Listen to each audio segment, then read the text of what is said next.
Hello, and welcome to Scuttlebutt, the War Movie Review Podcast. We're happy to have you with us as we take a look at films from the dawn of cinema to today. We aim to provide a raw and unapologetic review of each film's cinematography, historical accuracy, and delivery. In the process of analysis, certain details will be revealed. These spoilers are only divulged to ensure a fair assessment of each film.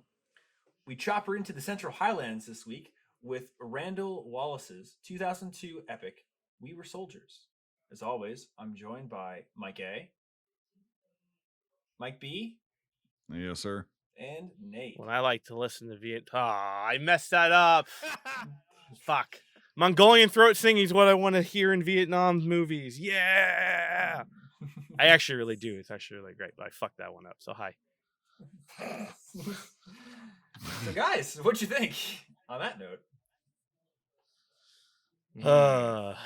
Who's gonna go first? It's been a while since I've seen this. So also, this is kind of like a redux for us because we had done this before. And this was our pilot. So, call me Nathan. I keep fucking up. But, Redux. God, It's a Redux. redo. or Mike B. Just. It's You're a a fucking grammar Nazi. redo. No, it's a fucking redo. It's a redux. So anyway,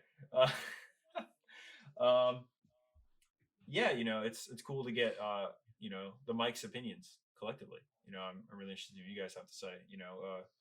My opinions changed a little bit. I don't know. It's an interesting film. It's your run of the mill Vietnam film. It always has been since it came out, and it was interesting to see again. So yeah, Turner Network Television. Yeah, Well, another one. So Yeah. Brian, let's try that again. That was a very milquetoast. Well, no, because it's a milquetoast movie. So No, what well, about that's your the what point. what about the film was your opinion, or what about it is different now? Just like Different some now? snippets. I don't know. I like it better now. Okay. I'm more accepting of it, of what it is. Okay. Like it's very theatrical and it's crazy at times, and it's kind of like Hacksaw Ridge, another Mel Gibson, production or whatever. But it's it does do its job as, hey, this is the first real big Vietnam movie in like forever. Since like Platoon, or looking at the times and stuff, and it's, yeah, so looking into context, because this was always like, if you're a Vietnam reenactor or whatever, they'd always talk about, you were soldiers, it's like fucking, so that also makes you want to hate it. It's like kind of the Band of Brothers of Vietnam War reenacting. Oh yeah, we could definitely talk about that whole thing. Yeah, but no, I mean, it's later, but it's interesting. I'm just more accepting of it, and I enjoy it more. And it's funny, I've just gotten mellower with it. But before, I would just, again, there's a lot wrong with it. Fucking a lot wrong with it. But no, it's enjoyable, and that's I don't know. Cool. That's my take on it. It's interesting. I was looking forward to watching it. Like, instead of like, oh fuck, I don't want to watch this piece of shit. I was like, yeah, I'll get some Mel Gibson screams and we'll see what happens. It's kind of the thing. I was like, the same thing as like, I was like, I haven't seen it in a long time. I want to watch it again, and glad I did. Yeah. So yeah, that's why I was like, that's nostalgia with it. But I'm like, yeah, I want pass the baton.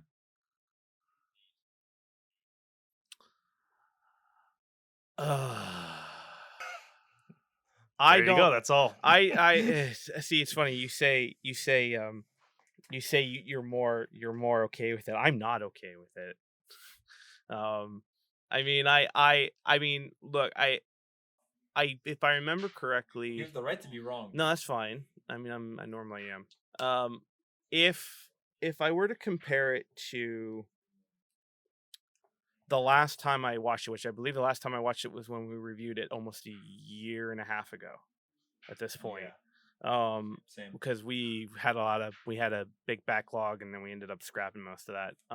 But when we were looking at that the first time, I kind of look at it's like, that was our very first thing we ever did, and that was with Peter, and it was good. It was interesting, and I had listened to that actually right before I had watched this today, and it was very interesting to hear kind of what I said in the notes I had with that, and because I wanted to hear what I had said, because I knew it probably would be different, because we've gone through so much trauma of watching shitty ass fucking movies that I'm gonna have less tolerance for what I liked back then, and I will say for the most part, it is what it is. You are right. And I can accept what it is, and it's very interesting to get to that point. However, I still viscerally hate the home front scenes in terms of the not the dramatic parts of the home front scene, because I think that's very important. More of like the monotonous life to life stuff, and that like the whole like trying to throw in the setting of oh God, I'm blanking on the word. What's the segregation? There we go. Hinting on the fact that yes, we know that. Okay, like that we don't That color the colors and the whites. Oh God, like I don't like okay, fine or whatever. I mean, I hounded that last time, and it still irks me. It's a stupid way of trying to paint the time period. You could have done it 10 different thousand ways, and it may have been so much more impactful than stupid fucking Karen in 1960. So it's like that's the way I viewed it. But I mean, apart from like the battle, Says the Southerner. right? Shush. I'm not even gonna touch that. I'm gonna move on. The thing is that the very interesting thing was I was going kind of more hard into it and really looking at the details.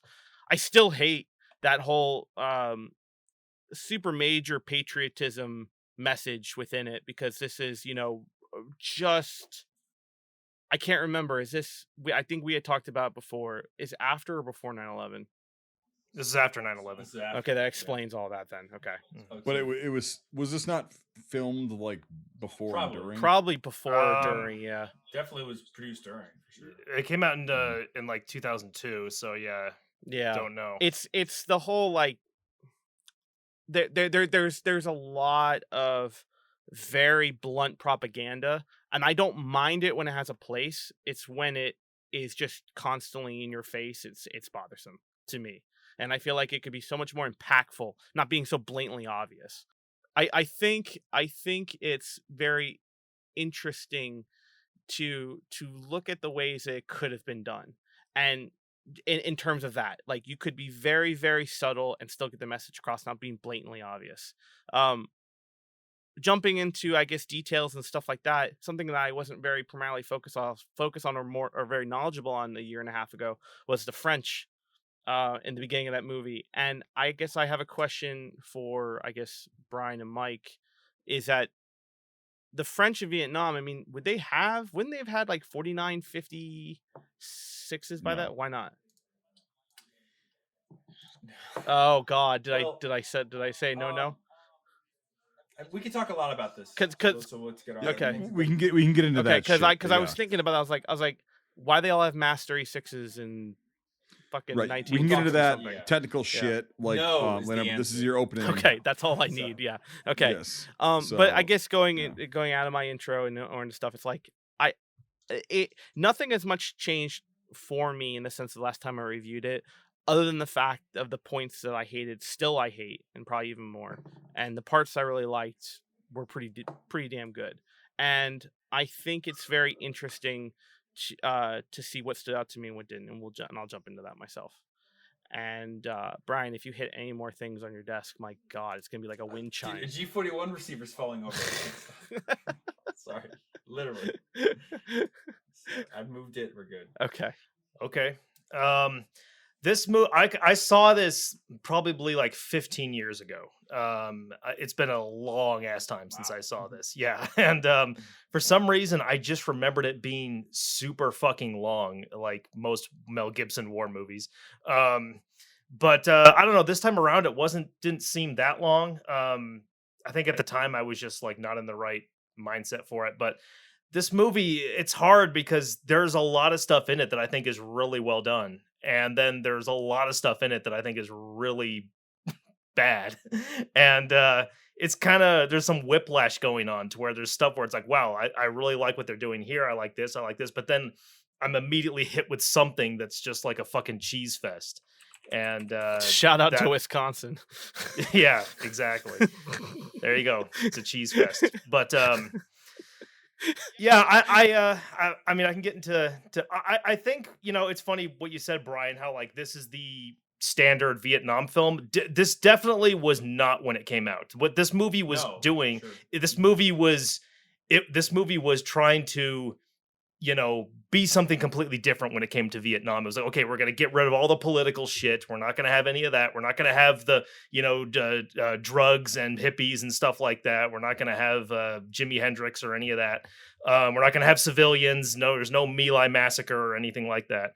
And so then it feels way more like, standard World War II type action film. But so at the time, it was definitely trying to do something different, which I can, I admire. I've never, when you see most war movies, or most Vietnam films from, the 80s, it's always, like 67 to 69 period. So it was interesting to see like really early, Vietnam, like, before all of the, the hippie culture and, protesting and stuff like that was part of it. Like there's two Vietnams, just to interject, like pre-68, pre-Tet, and then post-Tet. Right, yeah. So it's interesting to see that.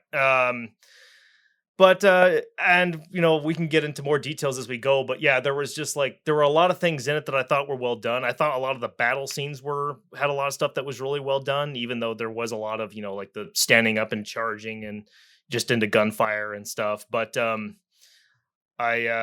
one scene that I liked, actually, just to point one thing out, one scene I liked a lot is when like the Hueys are all coming in, and one of them, I mean, there's like bullets flying everywhere, and one of them gets hit and it starts to like malfunction, and and then eventually it crashes when it's making that like a wah wah wah wah noise, and like that shit was like scary. I thought that was really well done.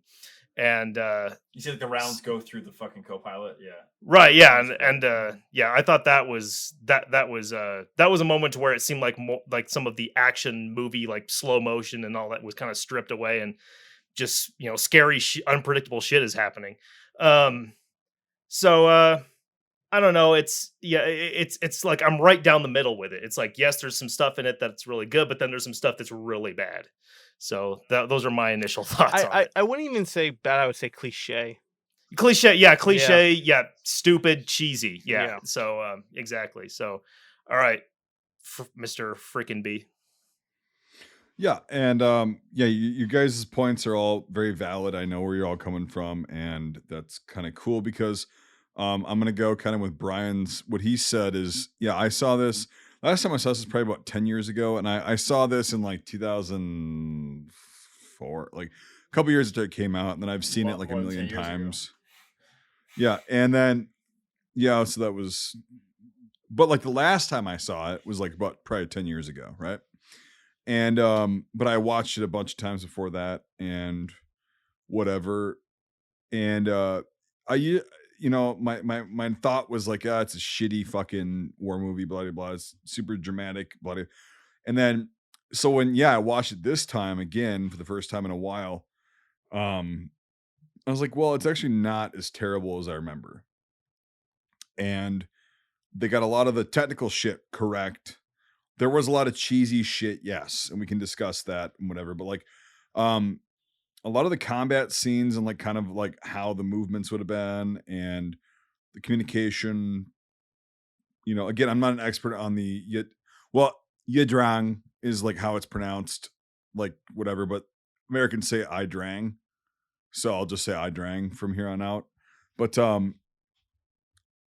so a lot of there's a lot of like mystery, kind of like any famous thing in history. There's a lot of like mystery and conflicting opinions on that battle and what happened. And there was a lot of research that did go into this, and they filmed it on Sand Hill at Fort Benning, Georgia. Woo! Fun place. Been there. It's I recognize the terrain, but it's didn't look too bad. Well, they were in a nice spot of that.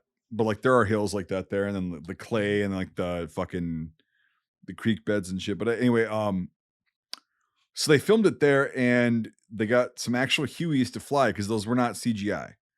And you could tell because they looked real, and it was like Mike said, it's like when that one takes a hit and it starts going down, it's like that thing's fucked, and it's real. It's like, oh wow, Jesus Christ. The guys bail just in time. The rotors start hitting the ground, and it's like that thing's fucked. It's done. And it doesn't look fake. It looks like a real helicopter crashing.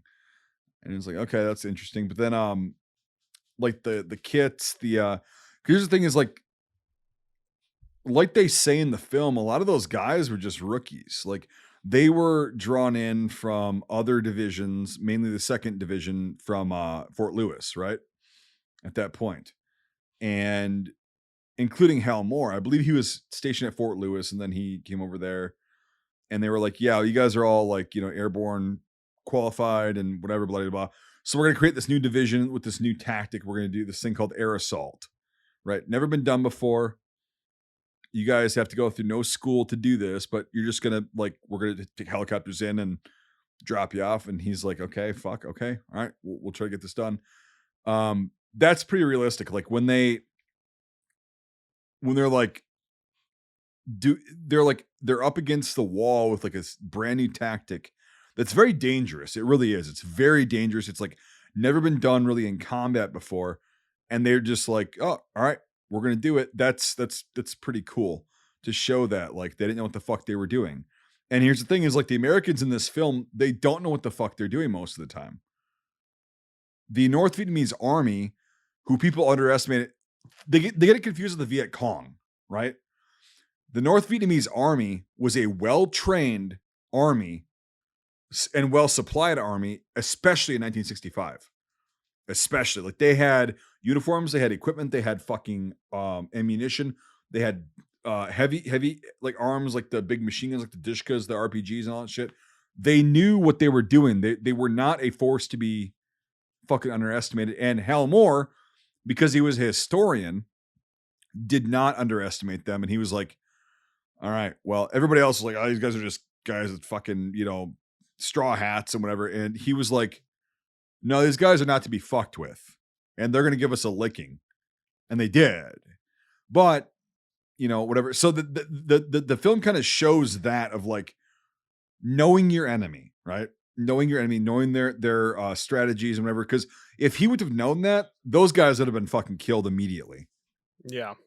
The guys at LZ Xray, like the first cab guys, oh my God, they would have been fucking done. Like maybe they would have gotten a second wave in there, but then they would have all been toast. But because he was like, okay, if I was this guy, I would do this and that. And I think the whole film, like, I'm sorry, I'm getting long-winded as usual, but like, I think the whole film shows that very well. And it does not take away from anything that the North Vietnamese army did. Because at the beginning of the film, it's like, this is dedicated to the U.S. soldiers and the North Vietnamese army soldiers that gave their lives. What are you laughing at? Dedicate this film to the Mujahideen freedom fighters of Afghanistan. Well, no, whatever. Well, dedicated, whatever. I might be. sorry. Sorry. It just made me laugh. But no, it's dedicated to the memory of whatever. But like, no, it's like there's a respect thing because like every Vietnam vet that I know actually, they do respect the guys that were shooting at them. Nowadays, because it's so much later and they were able to come to terms with them. But it's like at the time, it's like, yeah. When I was we were fighting in the jungle against the me and the man in the black pajamas. Not like today where they're in the desert and it's the wide open, different battlefield. Totally different battlefield. But yeah, it's but anyway, no, so they did show that, and they also show that like the North Vietnamese army was not just a bunch of fucking retards. They were strategic. They knew when to hit, how to hit, and they did, and it cost a shitload of casualties. But Hal Moore was a really good leader, which the Americans got lucky on. And so overall, like that's my opening statement of like, I like the way that it did show that. Mm-hmm. We can tear this apart technically and whatever, but overall, I did like the way it was portrayed because that was a really fucked up battle. And nobody won it. Nobody won it. That's the thing is like, nobody won that fucker. Well, that's what I like the end of this movie where I forgot what the commander of the the North Vietnamese right. He comes up and he basically says that they think that this was a victory. He basically foreshadows the entire Vietnam War. Exactly. Right. Yes. Yeah, and I thought that was a great note to end it on. Mm-hmm. So that was really good. And then So but that's what I'm talking about. There's some really good shit like that in it, and I just I wish the whole movie was like had such great shit all the way through. It's like the napalm sequence is pretty. Oof, well done. yeah. Well, Yeah, because especially it's when all that one fucking, practical. I mean, that's the cool Yeah, thing. even those planes were practical. for the Yes. I think when we had done the research. There was some Well, CGI. yeah, I think There's a when we little had bit. done the research last time, Brian, didn't we say that it was different? They were like different planes that came in. They were like certain types of planes or something can't like that. It was remember. to that extent, Long but I time. remember you can tell when something is CG in this movie because of the age, and then you can tell when it's very practical. Now, of the time with it being O2, particles like flames and smoke is very easy to tell when it's CG'd. It's kind of like the same Yep. thing that we had with Behind Enemy Lines. You can tell when it's a very CG of the time, and it makes it all the more impressive to see more giant practical effects like that. Whether the Yes. planes are actually there flying over or not, I think some of them are and some of them aren't. The explosions are real, the big giant things of gasoline, Michael Dude, Bay, to me, do you proud kind of thing. if some of those planes were CG, it fooled the fuck out of me because I'm pretty sure real planes are flying by those giant if I remember the shot that I'm thinking of, which is when the napalm gets caught in the jet stream and it spins on itself. That has to be a plane flying through that or near that to cause that effect. So stuff like that is very, very, very impressive at the time because you don't see that much anymore. And it's expensive. Very expensive. And to kind of Yeah. hound it on this, like, yeah, I ragged on the things I don't like about it. I still like this movie a lot. Like, it still holds up really well for me.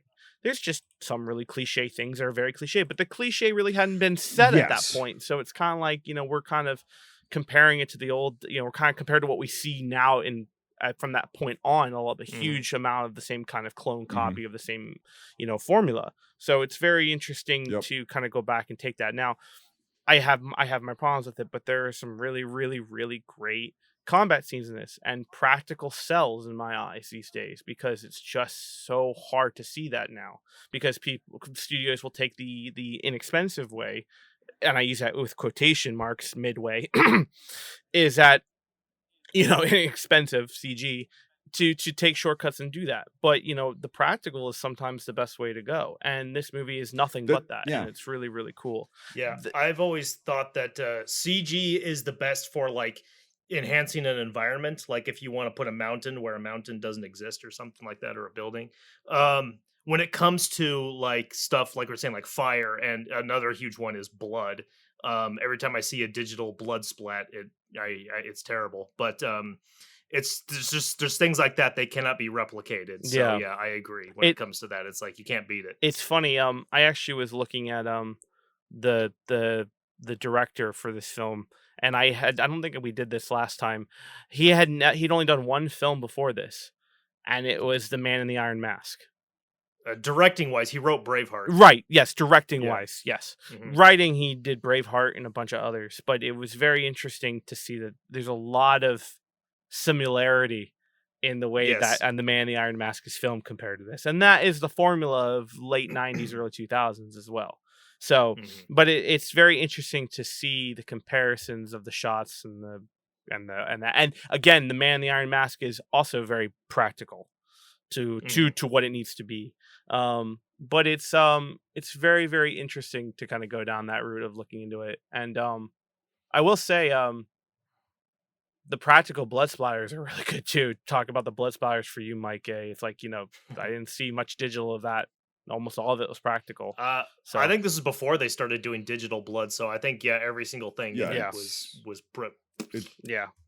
it's a lot of squibs, a lot of like high pressure, high volume squibs. It's but it's a Mel Gibson film. There's going to be explosions of blood. So it's and then it was unrealistic in that sense, but it was more believable than a CG fucking blood absolutely spatter. Any day. You know what I mean? Like it's like I can forgive that 100 times over a fucking CG. It's really a lot of blood instead of it looks like shit. Right. It's just it's excessive, but at least it's actually fluid. Yeah. Coming out of a squib, and it looks more. It's still like Star Wars. Mm-hmm. We know it's fucking miniatures. It's fake.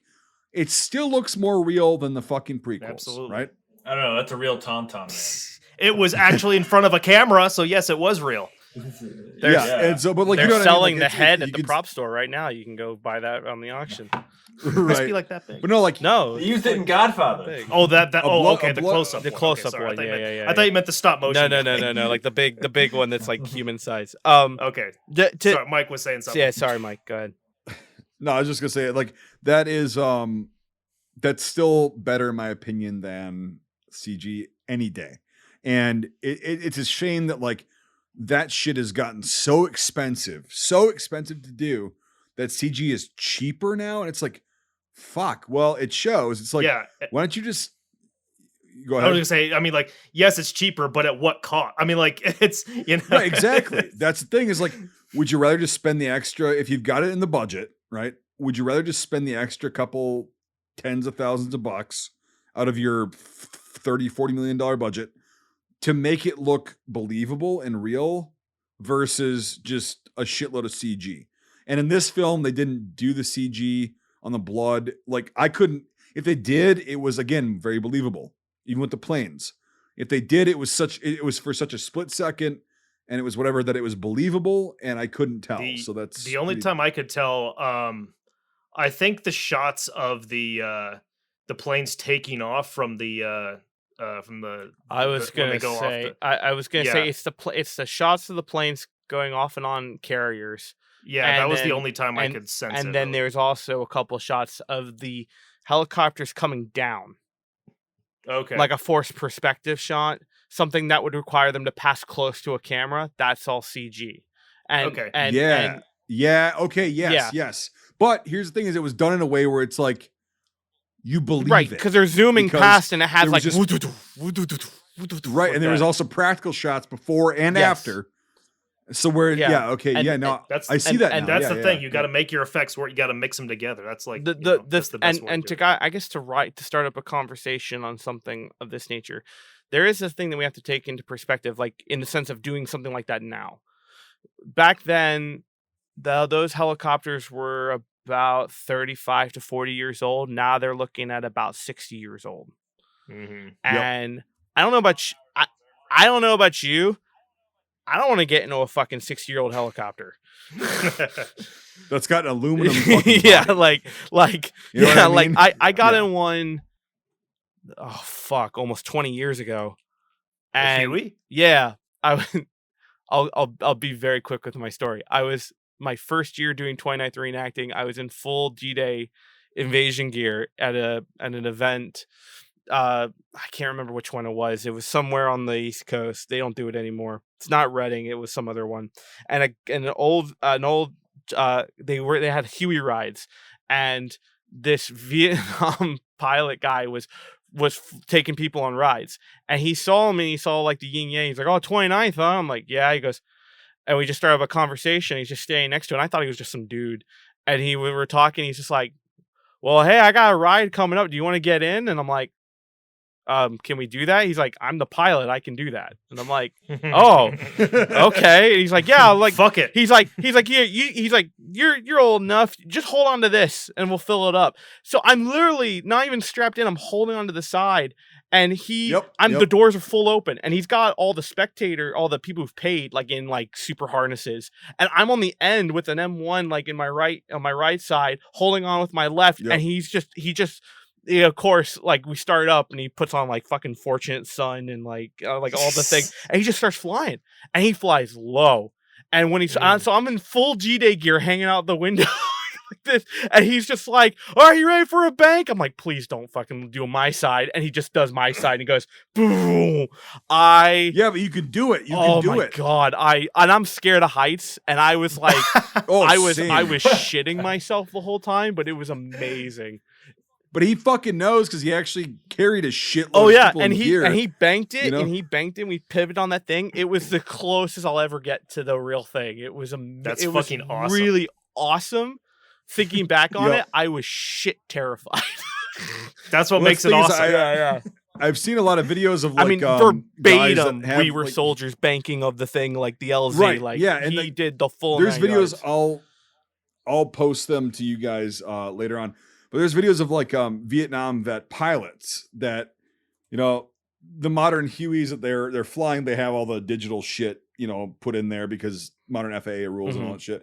But like, the one guy, I was watching a video and the one guy is like, he takes it up and then he goes, "Do you want to take the yoke?" And he goes, "Yeah." And he just fucking goes. Like there was nothing missed. And he goes, "Well, we didn't have all this shit. It was all analog, or it was all dials and shit. But like, okay, tell me what it is and I'll go for it." Just fucking goes. Gives her nuts, And like, it's like, yeah, these guys, like they had so many hours in training, in combat, and it's like muscle memory. It's like riding a bike. Little rusty at first, and then bam. Right. Yeah.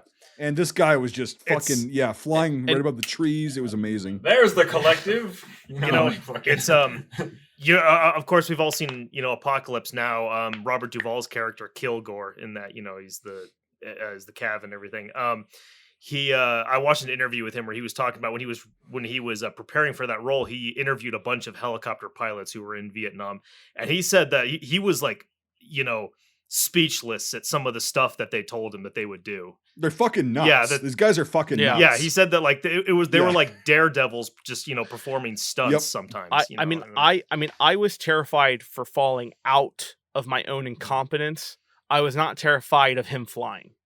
Right, like I had full confidence. Like I was like the way he maneuvered that, I was like, "Oh, your shit." Like, well, that's the thing is like that's the good thing about a pilot is like he knows what it's like to be in the back too because he's been in the back. And really quick before we'll get back on this, but like a tangent is a good friend of mine that I used to have. He's dead now, but like Duncan Campbell, that guy was a crew chief on a UH-1 resupply helicopter. He was stationed at Long Bin in the 1st Aviation Brigade. And he said, those pilots, he goes, they're fucking crazy, but they're awesome. He goes, they do anything. And he's like, one time they were flying a resupply mission just with ammo and like rations and shit like that and water. And all of a sudden they see this like white streak coming up at them. And they're like, "Oh, fucking RPG." And so the pilot just banks left hard immediately. And Duncan said he was sitting in the door like you were. He was holding on. And he saw that fucking thing and it went through the rotors. In between. And then they're like, "All right, we're good." And then they just went in it. They resupplied the guys. And he's a crew chief. So he's like in charge of everything on there, including the people. And he's like, "Okay. Yep. Okay. No time to react." These guys are fucking crazy. He's like, the pilots are crazy, but he's like, they're some of the most talented fucking people I've ever met in my life. He's like, it was so fun. Yeah. He's like, when we weren't getting shot at, it was really fun. To kind of go off that subject, I mean, and to kind of talk about the movie as a whole in the sense, it's like, is there another movie that emphasizes on Hueys and Cavs? And the balls they had when they were told it's a hot LZ. Mm-hmm. When you hear that as a helicopter pilot, you go, we're going to get shot at and we're going to be the biggest fucking targets on that place. Do we go in? And those guys were like, "Yep, we gotta get these guys supplies. We gotta get new guys in, and we gotta get these guys out." Balls. I guess, is there another movie? Is there another movie that emphasizes on Hueys in Vietnam though? That's my thought though, because I can't think of one other than this. Only that 20-minute sequence from the Rise of Valkyrie. Right, yeah. That's that whole Cav scene. But that's just close air support though. At that point, that's like they're just. But they emphasize a Huey attacking force. That's like I mean that's the only thing that ever comes. Yeah, you're right. That's the only thing that comes like because everything else close is to the enemy. The helicopter. Yep, and and here comes the support. And it's like, the helicopter's a means of getting in, getting out, but they don't show like what a hot LZ looks like when the guys on the ship know we're not touching down. We have to jump. As soon as they stop going down, we jump. That like they knew that and they did that. And it's like, there's no communication. Like they just know, but it's so chaotic. I mean, it's the one funny thing I did think of though was, have you guys seen Scrubs? Yep. Way back when. So Bill Kelso. Yeah. There's one episode where they talk about how he's a Vietnam vet. It's like, "Oh, the choppers used to hover 10 feet above me and I used to leap into them. My calves were amazing." The whole episode he's like jumping on shit. It's fucking hysterical. But fucking when they said like we're jumping, it's a hot LZ. For some reason I just thought of Bill Kelsey. Yeah. Bring it back. Go ahead. Sorry. Go ahead, Well, Nick. I was just gonna say, just to talk about the movie in the sense of what it focuses on, and I guess to bring it full circle is what I think it does really well on. I think it really, really, really does a great summary of showcasing the new technology of cav infantry in a helicopter, and it really defining that moment of that technological leap within the whole battlefield. I also think it also does a really good job of showing what we said: hot LZs jumping from the helicopters, those guys and the balls they had to deliver supplies, to get wounded out, to medevac, to bring ammo, to do everything. Like, that is the lifeblood, or that is the vein of sustaining a unit stuck in the middle. I mean, it's like, instead of C-47 or not C-47s in World War II. Well, how would they supply if someone was isolated? They would drop like it would be would it be C-47s or like bombers that would drop supplies? I can't remember. No, it'd be C-47. Both. Yeah, both. So like a quick can go low, light and fast, easy, sneak in, sneak out. Hopefully, the only thing is that I think with a non-traditional army like the Viet Cong and NVA, the getting hit out of the air was very, very easy. And so I think it's this is me talking my ass. I think it's a very, very interesting way of showcasing all those events within that time period of really showcasing that whole thing as a whole. Well, and talking about the helicopter pilots, honestly, I think Greg Kinnear might be my favorite character in the movie. His whole thing with him flying the copters and stuff like that, and then that stuff I found to be really interesting and really well done. Normally, you're talking Crandall? Yeah, Crandall. Normally, splitting the storyline like that is kind of dangerous because you kind of get so spread out. Like, again, the home front. This is an epic, yes. Yeah, the home front, I agree to an extent, should be in there, to some extent not. Kind of what I had it for. It's dangerous territory in the movie to split in, like, I would have to say, in this case, almost 4 fronts. You have, Halmore, you have the isolated squad, you have the home front, and then you have the pilots. It's very advantageous to go that wide, even though it's not wide in the sense of like over the globe, over the continent, but it's a lot of story. You also have the Vietnamese forces, right? So 5 or 6, and maybe to a lesser extent Barry Pepper's character, the reporter, right. But which is something else I want to talk about. And I think that's because they're that's not a word. They're trying to take all different research and resources and throw it into one movie. And I get it. It's an epic, that's where it comes from. Yeah. But yeah. I guess if we're past the kind of the helicopters and stuff. I mean, well, just one thing on that. It's just go ahead. We'll get to it. We had it, but then we lost it when we eventually do Danger Close again. Well, I wanted to bring that up. I'm sorry. Well, just the one helicopter sequence thing. Again, like in that film, remember they were like kicking ammo out of the fucking helicopter. They weren't even landing. They were turning on its side and shit. And it's like, I wonder if that happened in this battle, because the Ladrang and what was that? It was a plantation. I forget which one it was, but those 2 battles, they happened within a year of each other, and they were very similar. Are you talking about? Are you talking about the Danger Zone battle scenario? There we go. Danger Close. Danger Close. It's like that was 66. That was 66, correct? The Australians stumble upon a fucking division, and then the Americans. But that was 66, correct? Yeah, I believe it was 66. Yeah. Yep. But so it was still. Yeah, I think so too. A year, and it's just interesting because these 2 movies, the same thing. This and Danger Close are very similar, and one of the things is that they're trying to show Vietnam in a different way. They're trying to stray away from all of the bad stuff, if I can say that word. Which this reminded me a lot of fighting somebody else. Well, just the culture. It's not the bad stuff. It's just the cultural. Cultural shit. And that's what I mean. Because you actually get it. Like Brian, I'll disagree with you. It didn't happen in 68. It started happening in 67 a lot. What? It really did in the U.S. The cultural shift. Oh, for sure. But it just in my head. And then Tet was the boiling point. Tet was like It's that like was green it. fatigue army, and then it's fuck the army, in my opinion. So yeah, that's just a general stake. But no, the Well, and the fuck happened the army before. thing, 67, yeah, it was a transition. Summer of Love. It did, but like, here's the thing: is like in '65 in the U.S., you got these guys that have joined. They volunteered. They weren't drafted. Okay, so they were a professional army. We'll call it that, right? Just like the British had in the First World War and the Second World War. You get this professional army, and they go against another professional army, and it's like, well, there's no clear winner. Not good. Your first battle, you take a shitload of casualties, you inflict a shitload of casualties, nothing gets solved, there's no outcome. Okay. And then on the home front, you start to get this like, well, why are we there then? Guys are coming back. People are seeing this on the news. It's like, well, what are we gaining? What are we actually doing? The questions aren't being answered. Again, this part is not comparable to World War I and World War II, but like the professional army part is the same. But like then you start getting guys that are like, okay, fuck this, I'm out.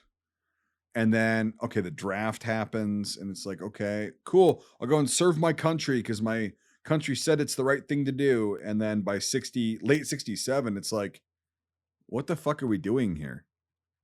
What are we doing? And then 68, Tet happens, and that's a real fucking kick in the balls. And then it's like, well, the home front loses all fucking confidence. Your guys that are being drafted and or most people in Vietnam and the US actually did enlist. The draft was like, it's not like everybody was drafted. So we can go into that on a different thing. I've already made videos about this and whatever, because they enlisted because they were like, I just want to get it fucking over with. Okay.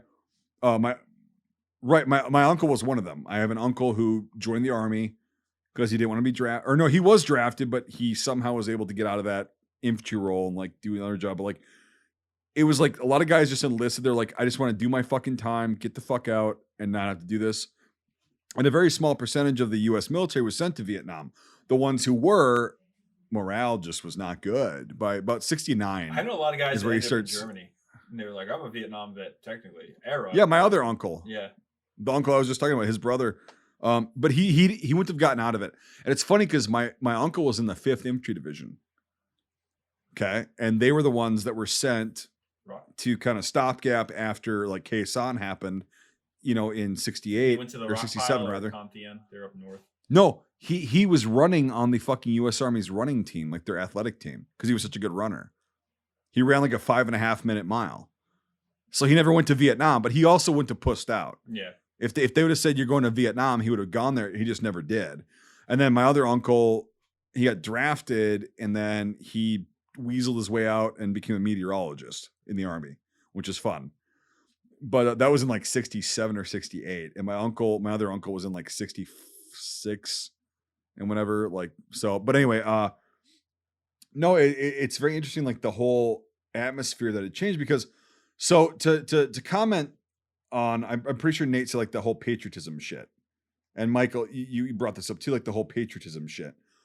At that point, yes, there would have been some of that and some of the brainwashing of like rah-rah because the leftovers of World War II. Korea never happened, of course, with these guys. It never happened. So they didn't really think about that. But like a lot of that shit is a boil over from World War II of like, I'm happy I could die for my country, which the line was cheesy as fuck. I will give you that. It's the delivery more than anything for me. It's the delivery and the... It's the way it's come on, directed. guys, let's get it. We can get out of here. Well, that's a fucking that's a bad lieutenant for you right there. So I can see that happening. But, Hey, bad lieutenant. Well, and here's the thing is like that I actually did like in training you can see like that's a good leader right there. He's checking on his guys. He's like, yeah, fucking get fresh socks, powder your feet, blah blah blah.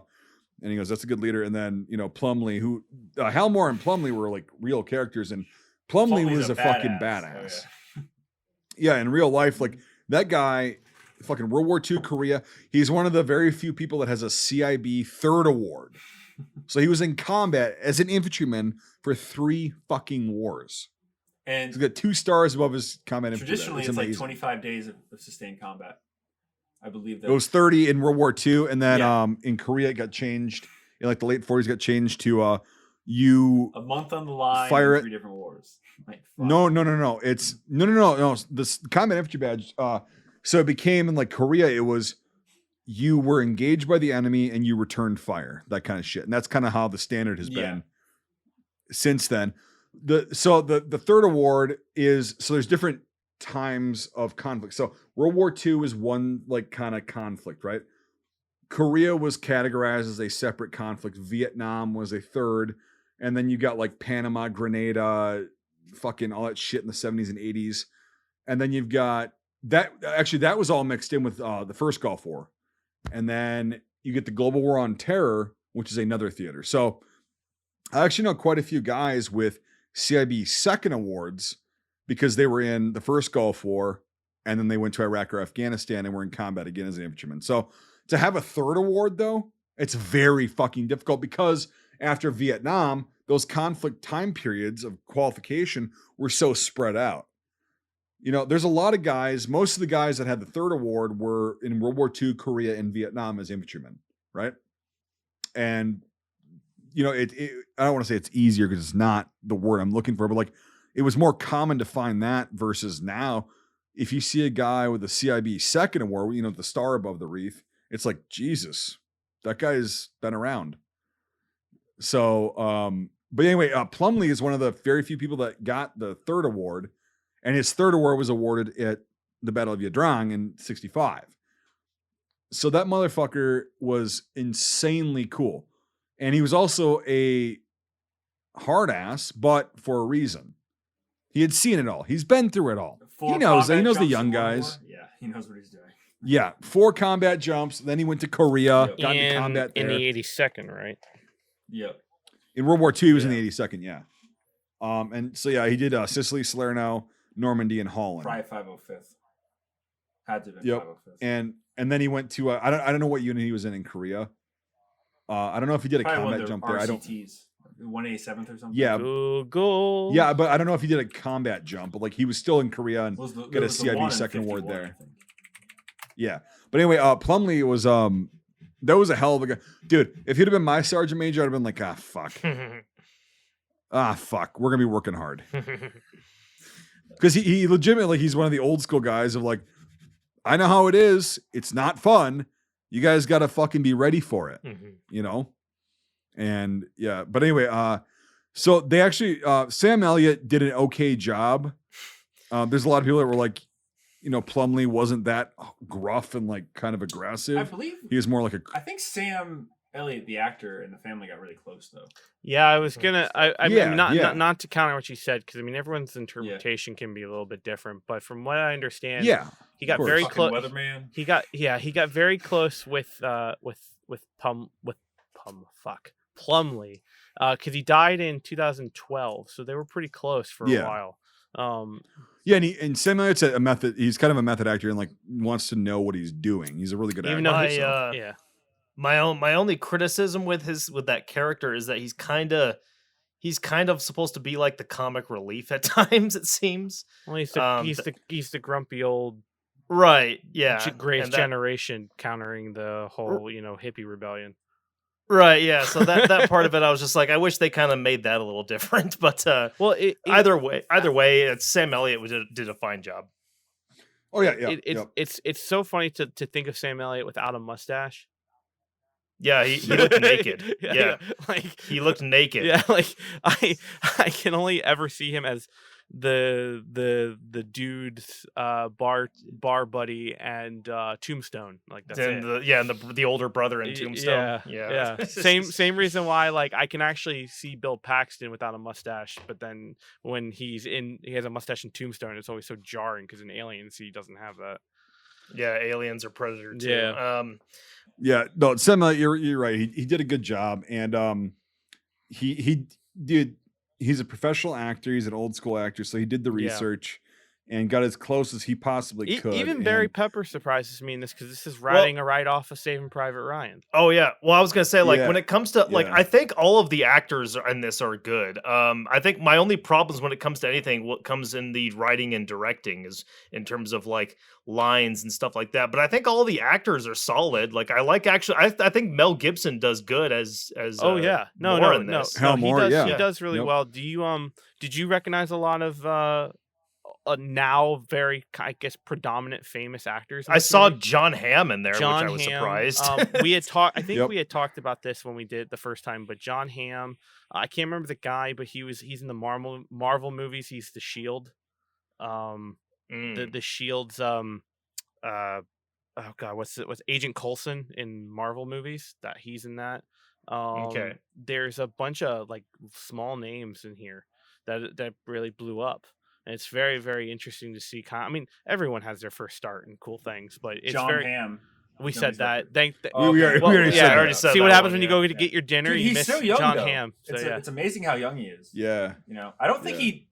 I don't think he was too good in this film, to be honest. Like, John Hamm? I I don't thought think I delivers didn't even. that well.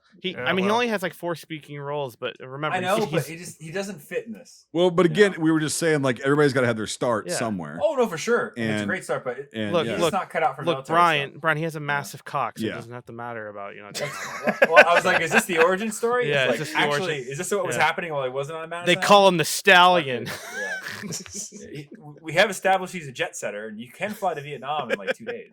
It's the start of Mad Men, all right? So it's like it's fine. Hey, that'd your be cool. ears. Yeah. But what was I gonna say? Sorry, Barry I Pepper- distracted you with the massive cock. You distracted me with John Hamm's massive wang. Yeah, there you go. But Is that confirmed? Yeah, it's business casual and Madman. Goes through some still frames. It's like a fucking python. I just remember there was like some photos of him walking down the street that were taken candidly, and you could see like his cock through his pleated it's like pants. a full on schwang. Like it's like a baby's arm holding an apple. Quote that. Full-on swang. Fucking Pringles Yeah, can yeah, up in this yeah. bitch. Yeah. Yeah. Go ahead and Google John Hamm's cock. You'll Rule see. 34. I'm good. No balls. No, I'll take your word for it. Yeah. I'm good. Yeah, I trust you. Jamie, look it up. Jamie. Barry Pepper as Joe Galloway. Like I actually like that a lot because that element to like the reporter, you know, and stuff. I always like that. Like they do that same thing in Generation Kill, and I always like that kind of civilian perspective, you know, coming in to try and understand what's going on. Oh yeah, no. It's, I don't know if Joe Galloway actually picked up a rifle and killed people, but I know that. I know he's that got a signed book from him. Yeah. I looked it up. He actually did help people like wounded guys like get on helicopters and such. Yeah, that's what the official story is. Like, it would not surprise me how much of a colossal goat fuck LZ Xray was if he actually had to. I don't know if Plumlee came up and like threw him a rifle, you know, that whole thing. That might have been for Hollywood, but like That seemed very Hollywood. I He do might have love just that been shot like- though. He's like, "You're not gonna do that much, good down here, son." And the bolts are going like they actually had like practical, like tree snaps. yeah, Like, that was actually, cool. yeah, shit. Like Yeah, Plumlee and Hal Moore, like those guys have been in combat. Mhm. They're not gonna be like I need to fucking get these guys I moving. will say the hip fire fucking Call of Duty thing, turning around. that's Bullshit. Yeah, There's a lot of that, yeah. And you missed, One thing- and now you're shish kebabbed. All right. Like, Another element that I do like in the movie though is, and we talked about this, is that like, except for Hal Moore and Plumlee, there are no veterans, and everyone is. This is their. well, there are like a lot of the they get killed very quick. But like a lot of the platoon sergeants and squad leaders, they've got combat patches on. Okay, And so they would have been if you- Korea if you- too. yep, Pride Korea. Okay. Yep. Okay, And Maybe Puerto Rico. and there was one guy there was one of the captains that had a special forces patch on. So that guy was with the advisors previously in some capacity, and that's the guy that like is tasked to go out and get that platoon that's missing. yeah, I remember that. Yeah, that. And yeah. but yeah. So if they got a patch on the right shoulder, that means they've done a tour or they've been in combat like with a different unit before, you know. And that's why like Hal Moore wears the 7th ID, Plumlee wears the 82nd, and you can see other guys like platoon sergeants and shit wearing like 7th ID, 101st Airborne, you know, all that shit. Okay. Combat patches. So it's like there were some guys who had experience, but like just like Hal Moore and Plumlee, they were vulnerable. Right. You know, It's they're cool to see the just as 7th ID vulnerable as patch. everyone else. You never see Yeah. that anywhere. Never. Well, that was the last time they were. Yeah, that was the things. That was the last time they were deployed en masse, and then they were disbanded in '91 with the downsizing of the military, just like the 9th ID, all that shit. They ceased to exist after 91. Yeah. Between 91 and 93. So still though, what I do love is that like there are no characters who are like, well, let me tell you, so you get used to the country and stuff like that. There's none of that. And there's one part early in the battle where the radio op is just like going nuts, and Hal Moore comes up, he's like, whoa, calm the fuck down. Yeah, I like that a lot because you can tell and then his fucking flashlight gets nailed. Right, yeah, he's like, oh shit. But like I love that because he's just like he knows what the environment is like, but he's been there, he's done it. He's like, you got to calm the fuck down and like just say what needs to be said. Mm-hmm. I know it's stressful without saying that. Yes. But like that's what he's saying when he goes, hey, calm the fuck down. He's saying, I know it's stressful, dude. I'm here with you. Mm-hmm. You just got to do your job. It's kind of like Plumlee or Mel Gibson's and Sam Elliott's characters are like the rock that holds them down, obviously, because they have that. And that's how actually good, solid leaders lead by experience should be. They should be in the military. That's very rare to find that. And again, I'll reiterate, that's the only reason I think that any American got out of that fucking valley alive. It's just those two. I really do. And again, after this battle, this is the first battle they were in. They went on and did a whole fucking year. Plumlee and Hal Moore. Yeah. He was a colonel when he got out. Like that's the thing, hitting that conflict and being swarmed as you much are, dust yourself off and go on another one. Well, but that's the thing is like that was their first engagement, and because Hal Moore was a nerd and a historian, he knew what had happened in the past in different battles. He knew it was not going to be the same. He knew it was going to be totally different because it was, again, we've got helicopters now. These guys have AKs, they have RPGs, they have machine guns. It's not going to be, fucking. I think they were trying to like kind of replicate Dien Bien Phu in the beginning, but like whatever, it is what it is. But like, and then he's looking at Custer's Last Stand when that was a total other thing that was colossally fucked. But that's when Custer when he's like, I just wonder what. Yeah, Custer was a pussy. Well, the reason Plumlee said that is because Custer was a fucking idiot as well. He was an idiot, and Hal Moore was not. And that's kind of what, I don't know if he actually said that to him in real life. He probably said Custer was an idiot. But like to make the movie a little bit more funny. Like again, like Michael said, the comic relief a little bit. Yeah. But it's like, no, Custer was a fucking idiot. And it was known. And Hal Moore was a very well-researched, very articulate, very smart guy. And I think a lot of the showing him and Plumlee, but like mainly him, shows the anxiety, the crippling anxiety that a battalion level leader has. Because you've got, as a battalion commander at that point, you've got about 400, 500 guys underneath your command. He had 400 roughly. And it's like, that's a lot of guys that you are responsible for. And you know that some of those guys are going to get hurt. Some of those guys are going to get killed. But you have to deal with that and like keep your composure. And that's why. So we'll transition really quick and talk about the home front. I was about to lead off into that. Yeah, if you want. Yeah. Okay. Yes. So when he's leaving, he cannot sleep. I could not sleep either in that position. I'd be like, there's no fucking way. But you have to keep your family life, which is insane. Like when they're in that chapel and they're going, how do you be a soldier and a dad? And like, I hope one makes me better at the other. Actually a pretty good line. Whoever wrote that, decent. Whether they said that or not, irrelevant. But like when they're sitting there and they just got anxiety, it's like, it shows that like this guy cares. And he's not in it for him. That's the thing is like a lot of leaders in the military are in it for them and how they can look better and how they can make rank and this and that. This guy was one of the few guys, I'd say about 20% of officers throughout military history, U.S. military history, that actually was like, fuck, I'm taking these boys into combat. I've been there myself.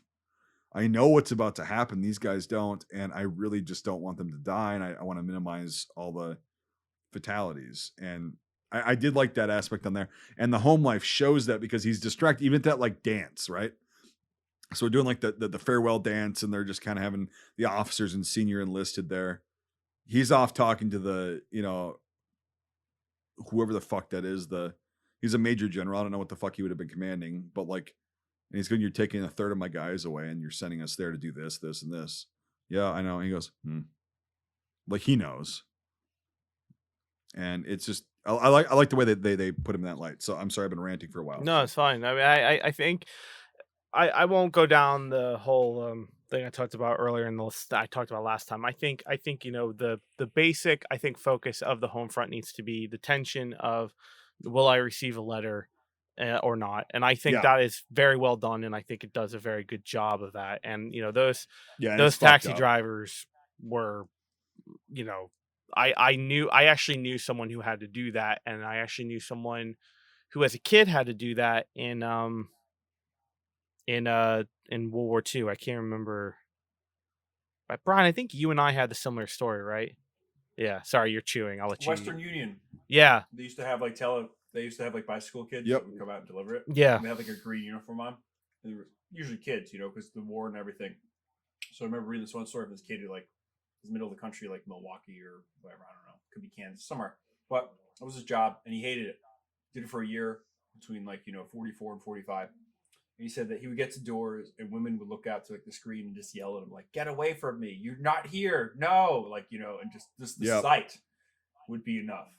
Because what the fuck else they're bringing? Not a recipe or something. And the funny thing is that you can't blame anyone in that situation. You can't blame him for hating that job, and you can't blame those people for feeling that way.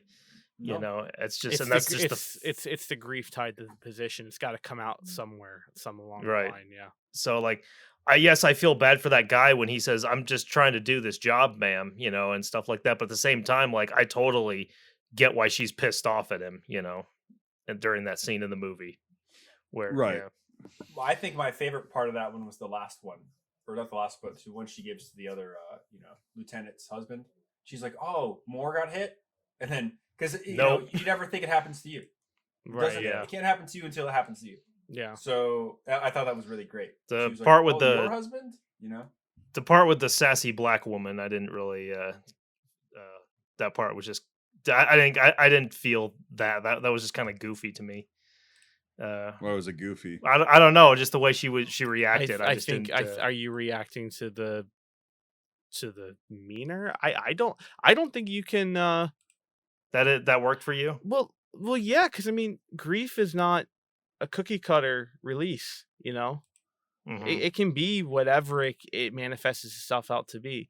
I actually think it's more poignant because it's not cliche. It's not normal. It's grief can manifest itself in very different ways of release, and I think as long as that emotion is conveyed, I don't think the method of releasing it is too ridiculous or too crazy.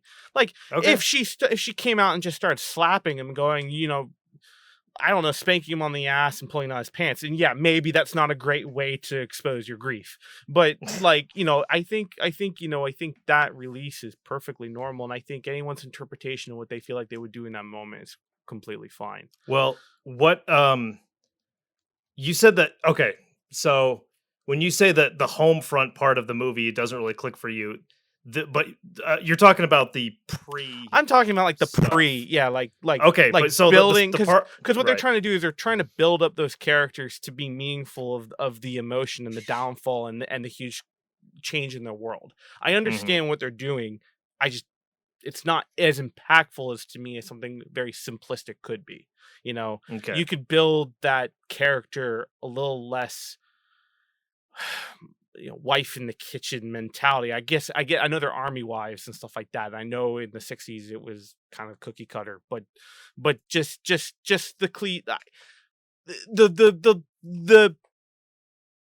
I understand they're trying to paint the timeline of that era, and they're trying to make you understand that segregation is is a thing that's just ended, at least recently. And to an extent, and I understand that, and that's fine. I just feel like it could be done. I think that part could be done a whole lot differently, have been a lot more impactful than, oh, I don't understand why I can't, sort my laundry. Like that I didn't get that at all. It's like, don't you know what time period you live in? Like, right, and I think that's what I Yeah, think that's but what again, I all hounded right, him hold on, before, hold on. So this is Fort Benning. It's in Columbus, Georgia, right? Most of these people are not from the South. Most of these people are from Washington or the North. Fort Lewis is in Washington State, and so they might not have understood what that actually meant. And it might have been very new to them to go to the Southeast, where that was still very prevalent in the 60s.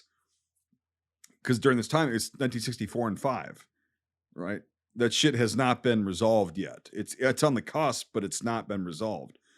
So for somebody to be acting dumb and like, what do you mean? Like that's fucking terrible. Because like they all know that like, yeah, my husband can be fucking sent to a war and killed, and then whatever. And yeah, the delivery, the writing probably could have been a little bit better. I won't argue with that.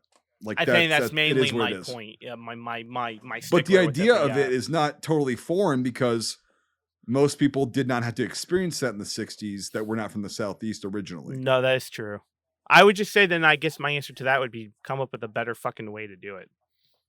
Yeah, that's actually that I agree with you on that. Then dumb 1960s Karen. So but to me it's not totally out of the realm of possibility for that to happen, of somebody being like just kind of oblivious. No, but I feel like that could be a whole lot more impactful with a better subject and a better circumstance. Absolutely. What that is, I do not know. I'm not a writer, but I could say like that would be what I would want to change out of that whole thing. Yeah. Agreed. Yep. Cool. I do like that they included what's Julia Moore, his wife. They included her in the whole thing because she in real life she did like do stuff with grieving families, of people who have fallen in war and things like that. So I think that's why they really put that part of the story in there, which I think is cool. So this movie really is an epic. There are a lot of sides to it. So there's a lot of stuff to really look into. What she said too is like the U.S. Army wasn't ready for this. When she's talking about the cab service, whenever, and it's like nobody was ready for that, like to just be thrown into another fucking war. Mm-hmm. Yeah, and then the letters, like she gets one someone shows up with a letter, and then right after that, like they start coming in by the stack. Yeah. So like, fuck. Go ahead, Brian. What was interesting, so I've seen this film probably a handful of times, but at the end, it's interesting. I was reading the credits and stuff, and they had all the guys that had fallen, and I noticed that there was one guy that was from like a town 5 minutes away from me. I was like, holy shit! Like, it's incredible how impactful this was and how widespread it was. Well, and that Too Tall, the helicopter pilot, Too Tall. He's buried here in Boise. Oh, funny. Oh, really? Yeah, where I live. Yeah, it's just crazy, and like we're saying, the Army wasn't ready and stuff. I mean, the Marines landed in Da Nang in March or April of '65, and this is what, September? So this is our first. No, it's November. So it's November. Yeah, so right before the end of the year, this is our first incredible engagement, and then the war just takes off from here. I mean, Docto is probably the next big thing a year and a half later that is like this in any way, shape, or form. You our lovely, Commander in Chief, Johnson. That's like, yeah, we'll just send one more division or two more divisions or three more divisions, and people stopped caring. And then it was like, well, they're in force. I call it Vietnamification. Yeah, Kissinger was a good part of that. Yeah. So fun stuff. Really quick before we get into FTB, what did you guys not like? Too much brass, way too much shooting, and not enough dying. Yeah, I mean, at some points it was like the ratio was okay, but that was the biggest theatrical thing. And it's cool. I get it. I love to shoot machine guns. They look awesome. That's the thing. But dude, I get it. I think, honest to God, most Vietnam vets that I've talked to are like we are now. Like they're like, yeah, it was on semi, unless we were really fucked or had to lay down suppressive fire because we needed to conserve ammo. So yeah, I agree with you on that. What I didn't, I'll stay away from the home front of what I didn't like. In terms of combat, I wanted more 41s, but I'm biased. I mean, Yes, you are. again, they had SKSs, a lot of SKSs, a lot of AK porn. It's cool seeing PPSH 41s. Really cool. Yeah, they had 41. They had 41s. I didn't see them firing that much. Mosin-Nagants, MG, and what I Yeah. really liked was the MG34, but they never shot it. Yeah, it showed them. Oh, we should get back on about the French arms really quick. Now that I'm now we're- reminded. Yeah. Well, why don't? Yep. Well, yeah. Why don't we save this to when we get to on the IMTV? IMTV. Yeah, that sounds good. That sounds good. Yep, good call, dude. Yeah. But to answer to kind of like rebut that, or not rebut that, but like explain why is, again, this was the North Vietnamese army. They were the most well supplied. So any what of the would North they Vietnamese would have forces. been supplied with? AK-47s, SKSs. Yep, AKs, Type 56s. You know, Mhm. so yeah, AKs. Yeah. But SKSs, and they would have had 41s and some Mosin-Nagants, but like they would have mostly. There Again, was it's a like- ZB-26 in there, So, which was Yeah. really cool to see. Between now and when we read this originally, I've read the book. What the hell is it called? We were soldiers and Embers young. of War. And anyway, it talks all about Indochina and it's fascinating stuff. And long story short, to touch on those older weapons, Nathan, what happened is that basically in the early Indochina period, when Viet Minh and everything were fighting, China had just ended the revolution, Right. and they were like, "We have all these obsolete fucking guns we have to get rid of. Like, holy shit, this is a fucking nightmare. Like, let's get rid of them and let's move on." And then we have modern stuff. So where do they jump all their shit on? The Viet Minh. You're right. Yeah. So they had all the spares from the Chinese war, and also the same thing with North Korea. They did the same thing, like the whole Chinese wave attacks in the Chosin Reservoir. That's all shit that they didn't get rid of it. Right. Yeah. So that's where it starts to trickle in. Now the NVA didn't use MG34s and stuff like that, but the local populace would have had that in the area from the original Viet Minh that were fighting for 20 years before. They would have Correct. brought Soviet Yes. weapons with them with the NVA. That's the distinctive difference here. Charlie is just a very wide term because you have the local populace that happen to be militants versus the trained trained northern fighters that usually were college age students or college students, and they did not know how to live in the jungle and they fucking hated it. It's very interesting when you look into the real NVA. And they kind of are showcasing that with that character that Hal Moore domes in the head with the bayonet, right? Yes. Okay. What my question to you is, and because you guys are a lot more knowledgeable in this than I am, when they are showing men in the black pajamas getting napalmed in the field, is that Viet Cong spliced with the NVA? It's supposed to be Viet Cong. At that point in this battle, that's probably not likely. It's probably not. I don't. Is that just is that just a cliche of hiding white stuntmen running through a field? Yes, because that it is. Yes. Yeah. This is early for it, but basically the NVA had two uniforms. They had the khakis, or later on they had greens. It's very late. Yep. Which we saw in Danger Close. Yeah, or they had this local, native, whatever, black pajama uniform to wear when you're doing your laundry. And because of the climate and stuff, guys would wear it. A lot of times you'd have a mix, khaki pants and a black whatever. That's fucking life. You're living in a jungle.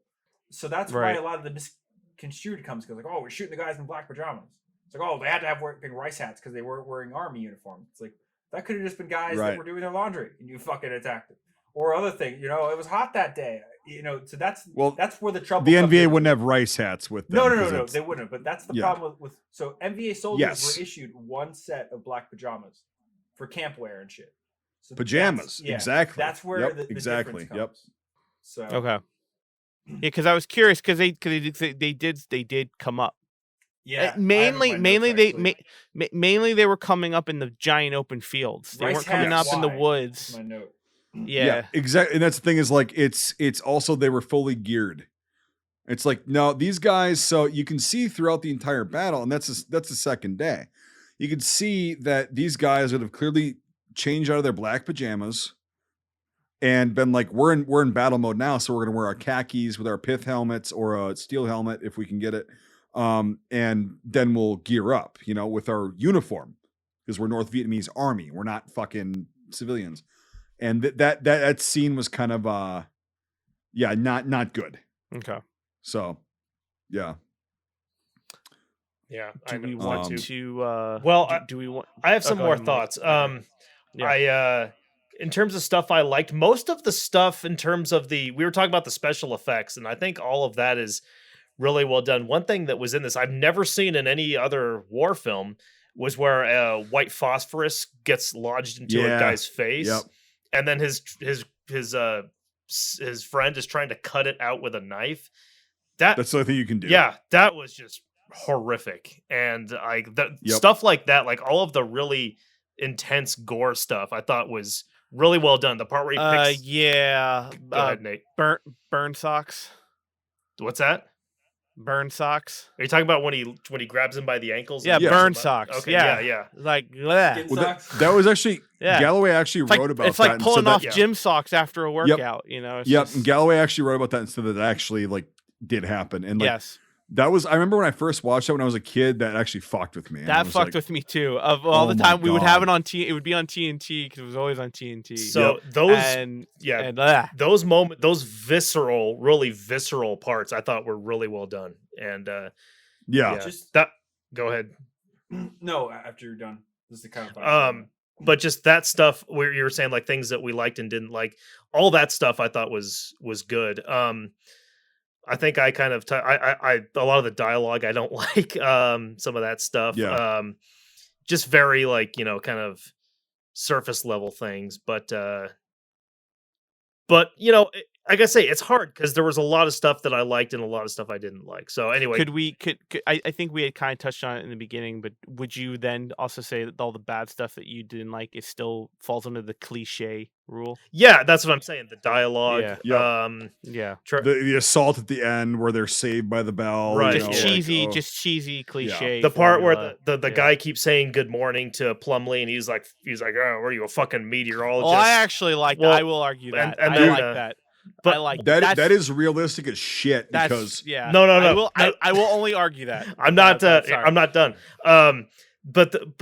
But he says that, and then later on in the film, after that guy comes back, he goes, "No, that's a good day, Sergeant." Like, well, he doesn't say it like that. He said he just basically is returning like because he knows like, and he just is kind of going, "All right, yeah, you've proven yourself." He doesn't say it like, "No, that's a good day." that's how it Sergeant felt to me. Savage.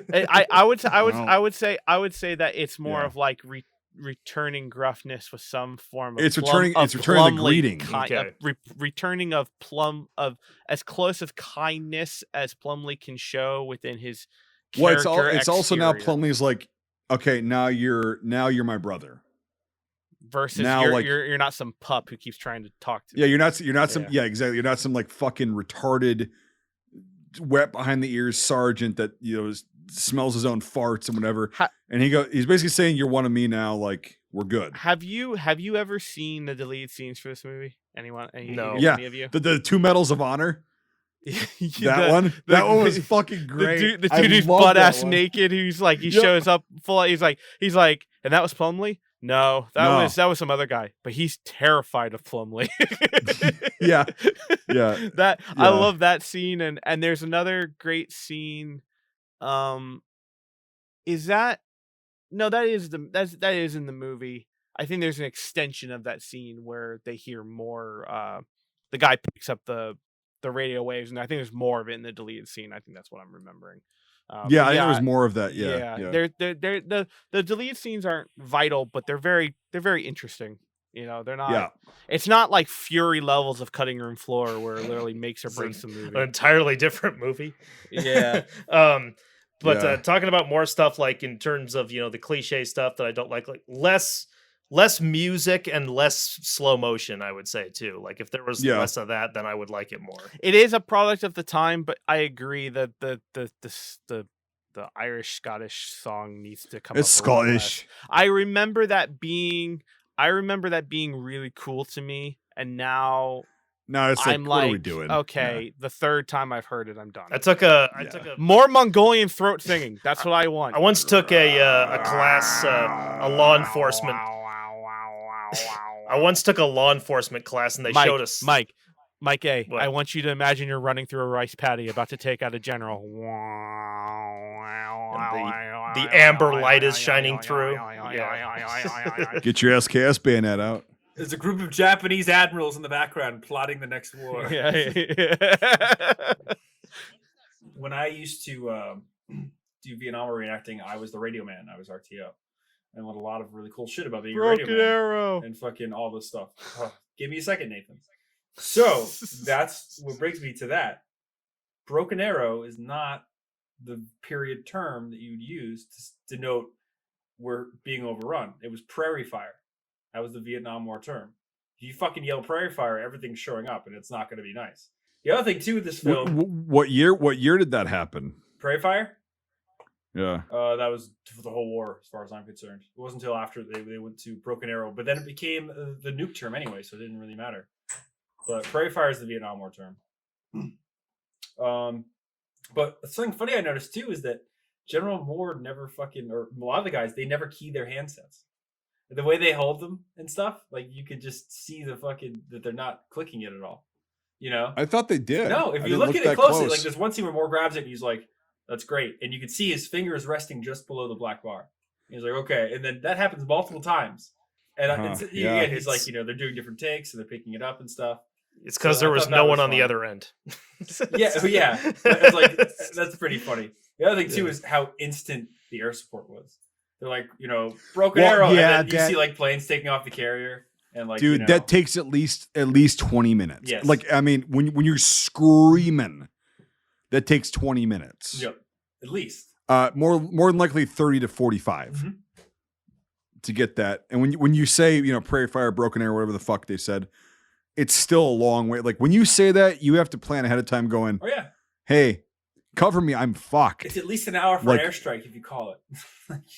Yeah, we're fucked. Yeah. Like completely, and we don't have much time, but we're fucked, and that's why I'm calling this. It's like mortars. Because by the time you drop all your by the time you drop all your Yeah. shit, we're gonna be dead anyway, so it doesn't fucking matter. Yeah. I think mortars were 15 and like artillery was 30 usually. I talked to an old Okay, guy. so let's get to FTB. I was really happy that they actually used the XM16E1 and not the A1. The early one, yeah.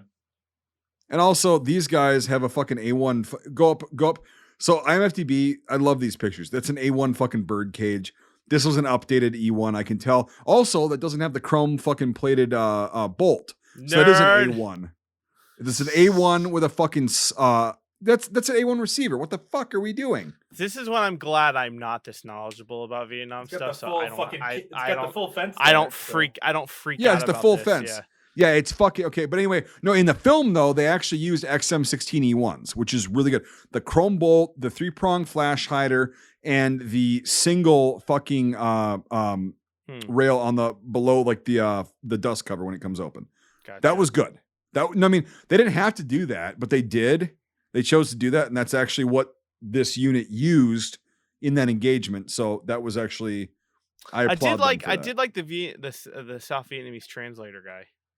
Yeah, with an M1 carbine. Yeah. So can I ask a question on that? Like, why is he wearing that tiger stripe camo? Because that's South Koreans.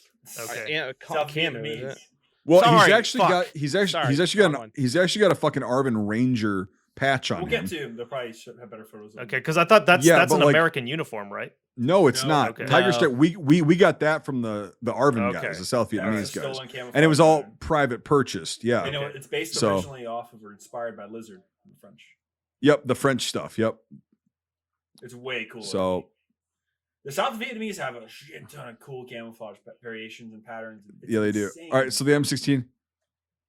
So okay, so now they've got so this is they got the actual M16, which is fucking funny. Okay. So what's the difference between the one we just saw and this one? The first one was earlier. Their when you say photos the fence, are what weird. does that mean to me? around I don't know. The fence. So you see around the mag release, right? The little button. Go up to the last one. It's got the full fence around there. Basically, soldiers were dropping mags by accident, and it was a problem. So they put a partial fence in later in the war. I forget when, and then they put it to a full fence after the war.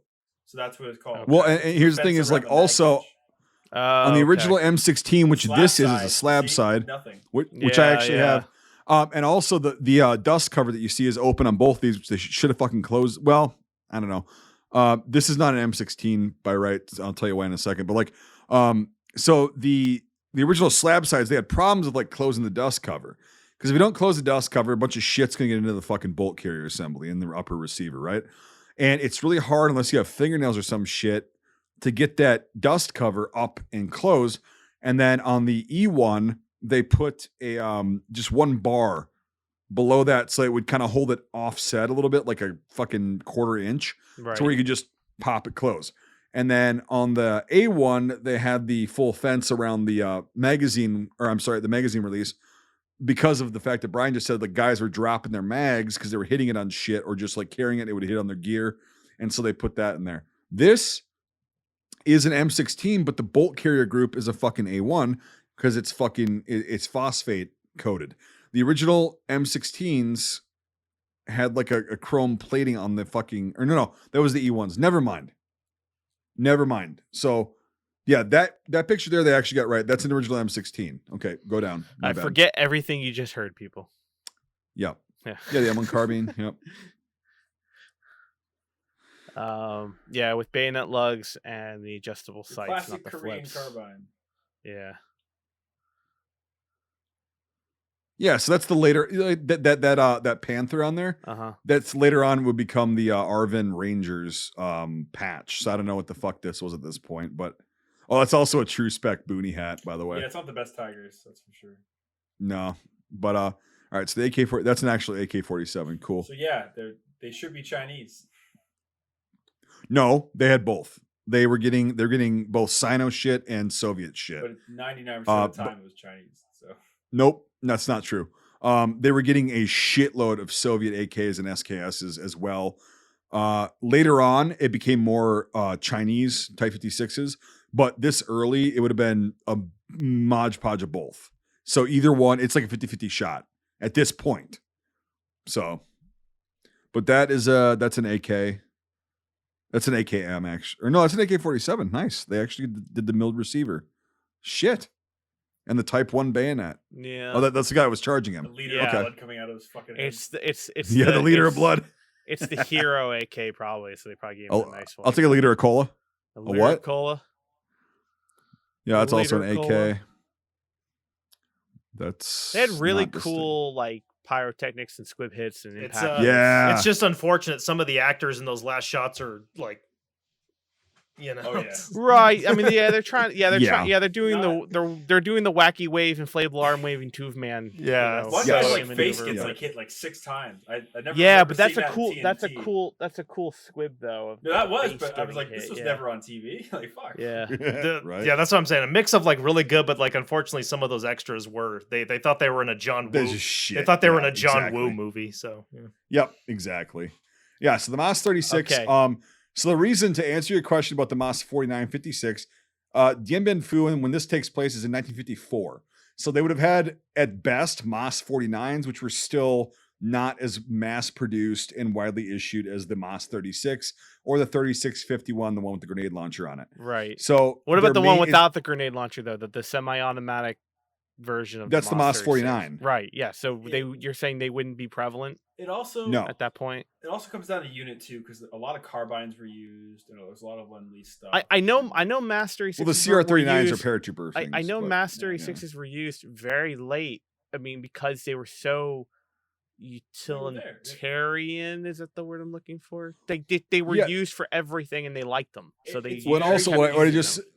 Yeah, it was. And these guys are portrayed to be like regular infantry, I guess, because the airborne guys, like a lot of the paratroopers and the Foreign Legion, which actually used Lebel rifles up until this point, and then they were starting to switch over to the MAS 36. But they would have been issued 49s. But these guys, go up to the. No, just that picture right there with the two guys. Up, down. No, not like that. Up, down. No, that not looks like a fucking. No, it's a 36. I was gonna say they're all because the MAS 49 is a. Yeah. Whatever. It doesn't matter. I like those French uniforms. Those are cool. Well, they're American. Well, there's a U.S. uniforms. Yeah. They look like frog skin, kind of. Yeah. They are. Well, okay. Yeah. By this point, that's actually wrong. It would be more French camo, but like This is probably like a fucking reserve unit Even that's just like. Sean knows so Yeah, much about it's the US it's debatable. They used a lot of Marine Corps camo too with the USMC. Yeah, on it as well. we're really touching funny. on I mean, like, Can I? what was that? Hold on, Mike. What was that? What was that book that you said that you were Emperors reading? of War is amazing. I know. And I know when you reference that, Sean's like, "Oh my god." Yes. Because he loves Emperors of that book. War. If you want to talk Also, about this guy's got a US 1923 cartridge belt on. I saw that too. Yep. So with some of those officers, they're wearing like those white kepi hats. Wrong. the kepis. Yeah, would they be wearing those? Wrong. Yeah. No. No, that's a Foreign Legion thing, and no, they would not be doing Okay. that. Stupid as fuck. Yeah, it's really it's to make him look French. Very, very visible. Yes. These guys would have been wearing 51 or M1 helmets. Okay. Like they would have been wearing helmets and including the officers. It's just to make them look French. They're wearing berets and Sometimes- kepis. Oh, Yeah. oui, Smaller monsieur. units I wore hate hats this and shit, land. Like there's one good movie we'll watch where they don't wear a lot of helmets, but they're all actual French veterans, and it's the circumstances need the reasons. But you know, Right. is At this stupid. point, these guys have been wearing like go up for a second, Nate, and then we'll get off this. These guys at this point would have probably wearing like greens or the lizard pattern. Yeah, The fucking whatever Tap. model tap. Yep. The tap 49s and shit like that. Like they'd been wearing that or just greens and helmets. And they would have had US web gear because that was Lend-Lease and we sent a shitload of that to them. And they would have had Moss 36. Right, but a lot of them would have had 36s because the 49 was not mass produced.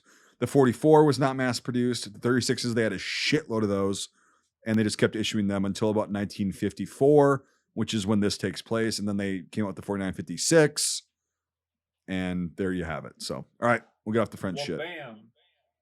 Oui, monsieur. Yes. SKSs. Tons of Those fuckers are still being SKSs. used everywhere. Great rifle, by the way. Great carbine. I still need one, and I need the flat blade, not the Chinese like fucking poker. I want. No, I have a Chinese Type 56 that has the fucking bayonet on it, like the blade. Oh, the blade. Oh, okay. That's Well, all of them are- then I just want one with the blade. The Romanians Yeah. have the blades, and that's where you can still find them kind of cheap. And I still No, you wanna get can't. them. Yeah, you can. No. Well. Okay. Hold on. What's cheap? Cheap to what we know. No. Cheap to what they are now. Yes. Like I'm kicking myself. I didn't buy crates of SKSs 10 years ago. Yeah, a could've fucking Romanian done that. SKS nowadays is going to cost you at least $500 $700. Yeah. No, more. It's a looked Romanian at- one. I tried to get one last week, and it was like the guy outbid me by $100. Yeah, and then buyer's premium and shipping and Well, it was Gunburger, but yeah. okay, shipping. And then, Anyway, SKSs are cool. That's the visual effect. Yeah, I mean, where the that plane had to be flies through it. practical. Yeah, the plane flies through it and it gets the that swirl nice, of death. the swirls. That's yeah. fucking The awesome. two swirls because it's both engines, Yep. left and right. Oh my god, yeah, it's So, yeah. fucking insane. But yeah, SKS totally accurate for all the points in the Vietnam War for any armed force of the North Vietnamese or Viet Cong. Absolutely. You got M44s. M44s. Yeah. I thought that guy. No, go up a little bit. Oh wait, it's the same picture, but Yeah, yeah, that's the not a K98, K98. but That's a Chiang Kai-shek VZ-24 how the fuck can you tell with that grainy picture? because of the Cup handguard. plate? No. Well, cut butt plate. No, can the be same handguard. with Look at the K98. handguard. Look at the handguard. It's It a goes above the Mauser. rear sight. How the Actually- fuck can you tell that's a Chilean? Whatever the fuck you just It's said. not a Chilean. It's a Chinese. It's a Chinese contract. How VZ-24. can you tell? Why? Because it's more white, or like what? How I look at that and I go, that's a The K98. handguard where the guy's hand is, it goes above. It goes past the rear K98 sight, Ks like up to the used in receiver. film came from Israel and were chambered in 7.62 by 5 NATO. So I don't And think were it's a made in Chinese one. 1934. Yep. Yes, but no. So the K98. Yeah, that's a fucking stretch. They should have said it's a VZ-24. But anyway, I disagree with the IMFDB's shit on this. But no, what you were talking about earlier is like when China dumped a shitload of their fucking old obsolete shit, they had VZ-24s. They K98s. 'Cause It's they standard got a models, shit- so everything, yeah. Well, the K98s came later from Russia. Yeah, but they still had them. Yeah, they did, but that's not a K98. But like anyway, we'll move on. The M60, yes. Nate, those 3 pixels, I could tell. I think You It was can. cool how you could see the M60 gunner get killed. That was a nice touch. I mean, it's hard. Oh, to that find, happened but it was- That's the part where the copter gets Yeah. fucked. Yeah. Yep. Yeah, that's pretty common actually. Like, because Oh, that's yeah. again their biggest threat. So yeah, they're gonna fucking do that. That 1984 accurate for French. Yes, absolutely. The 134. See, Yeah, this minigun. the movie had stuff like this that I liked, where they're being introduced to all this new technology. Yeah, You know, yeah. and that aspect of the film I really liked. You know, the copters, the Yep. new types of weapons and stuff. You know, Plumley doesn't like the M16.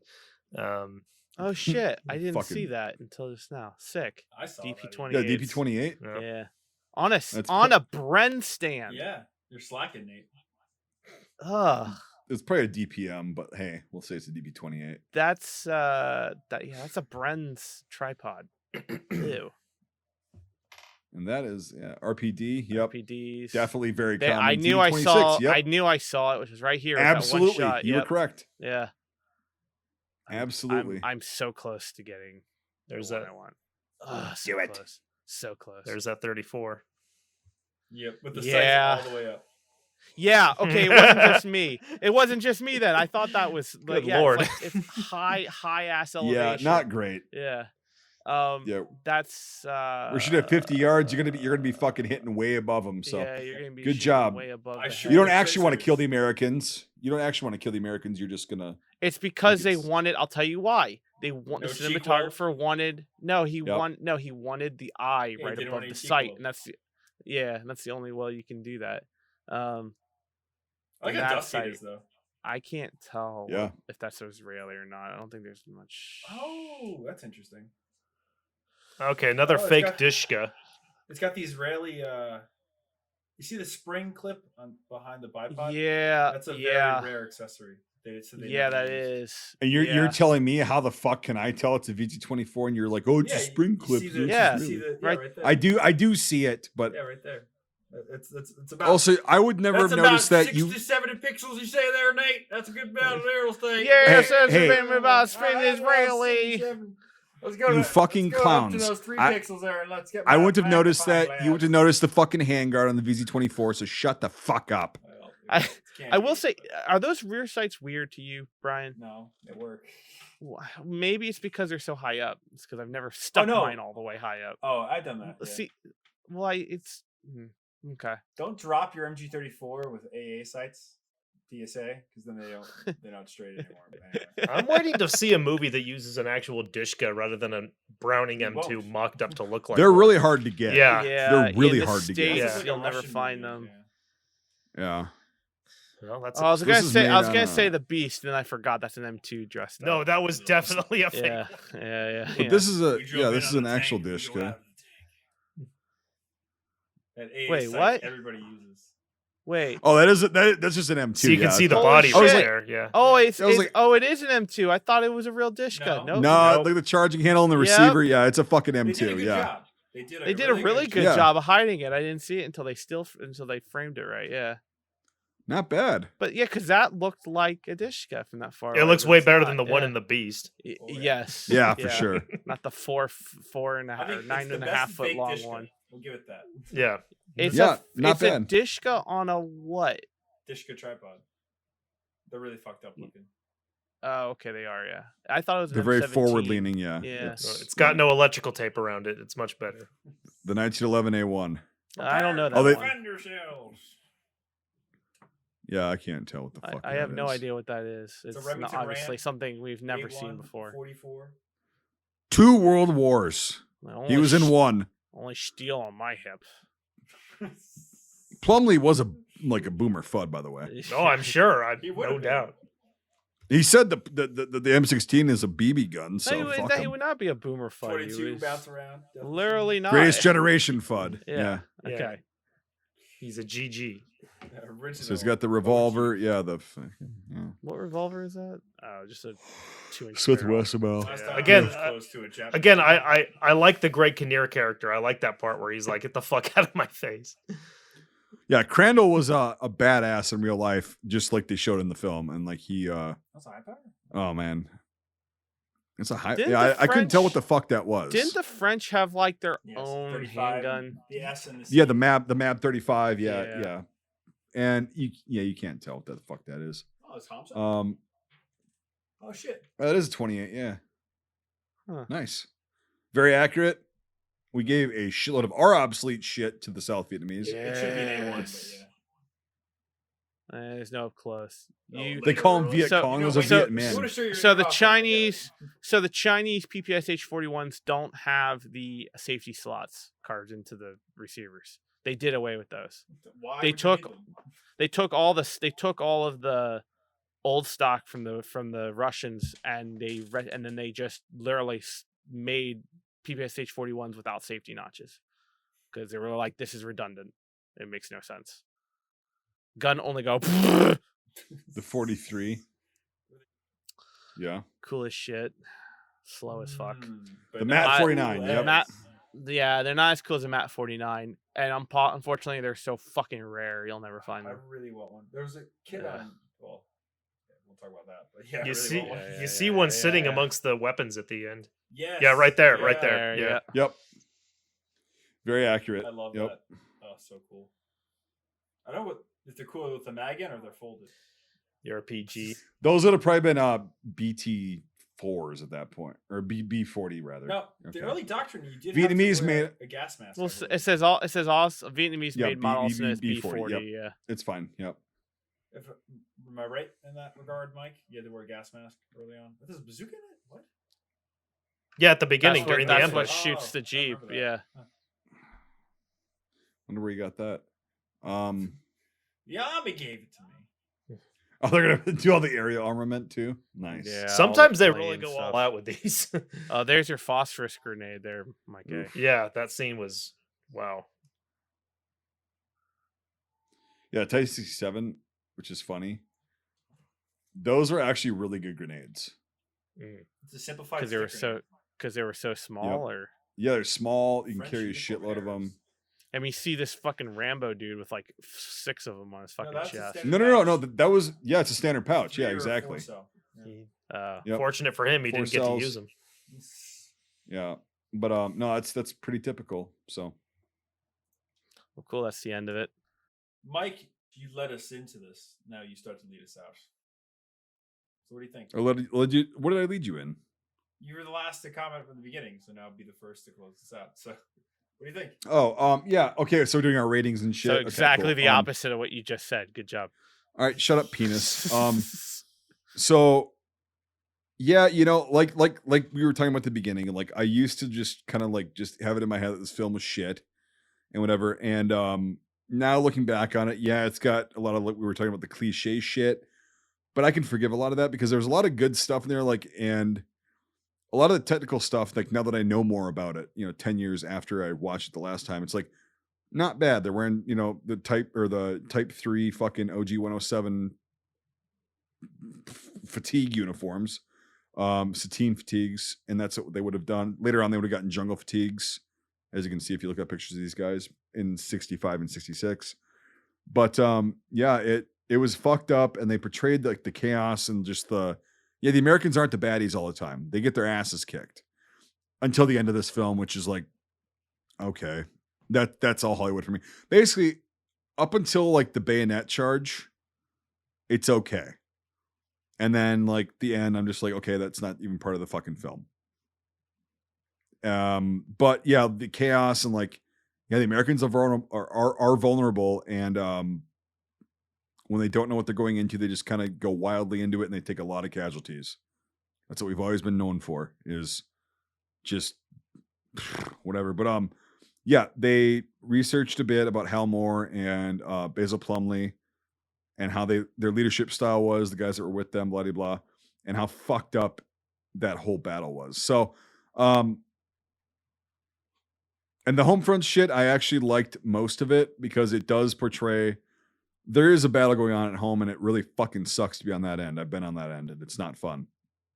Where if you don't hear from somebody, you're looking out every day for that car pulling up, and it's a mind fuck. It really is, and I kind of like how they portrayed that when it actually got to brass, or not brass bones, but brass tacks. And so that was pretty cool. So overall, I'll stop rambling, and I'm actually gonna give this a 7 out of 10. Brian. Well said. Yeah. And just to touch on that, I had a friend of mine who, for part of his deployment, not deployment, part of his service, he actually was part of, the pair of guys that would go around and let the family members know that, they lost a loved one. And he was like, it was fucking horrible. I know they even made a movie about it. I think it's Woody Harrelson or somebody. But anyway, yeah, man, it's the fight that people don't remember or think about. It's always, like everything, like, oh, did you kill somebody? Were you like on the front lines? And it's like, I went to Vietnam, but I didn't that. It's like everybody served in some way. It's, there's these conflicts aren't just on the front lines. But anyway, yeah, it's an interesting movie. Like I said earlier, it kind of, to me, sets the stage for just the standard, like, run of the mill Vietnam War movie. Like everything that I watch, I'm just like, well, is this good or worse than We Were Soldiers? Just like as a weight point. It's very theatrical. It's got very bad acting at times. It uses some very annoying tricks to move the story along. Talking instead of showing. But no, overall, I mean, if you want to watch if you want to watch a Vietnam War movie and enjoy it at some extent, then yeah, you're going to get that out of this every time. It delivers for whatever it delivers. And yeah, I don't know. Saying all that and everything, I'd have to give it as well a 7 out of 10 because it hits a lot of the keynotes of what you're expecting for, again, a film like this. So I pass the talking pillow to you, Mr. Michael. Ooh, yeah, like I say, it's just right down the middle for me. I could watch this movie again easily, and still, enjoy the stuff that I enjoy in it.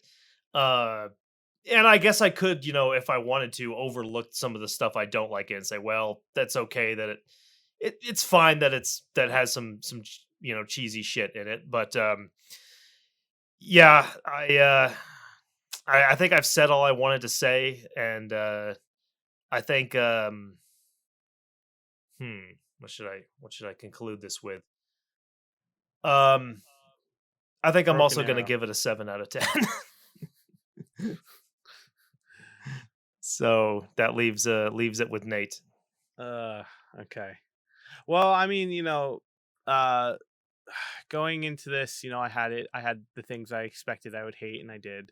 I had the things I know that I find very impressive, and I found still very impressive.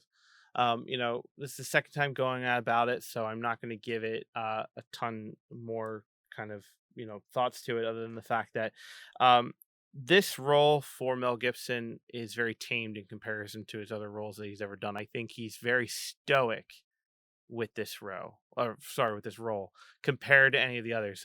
There's a lot less Mel Gibson like behavior in his acting in this role. This is actually one of the few that he doesn't go crazy on.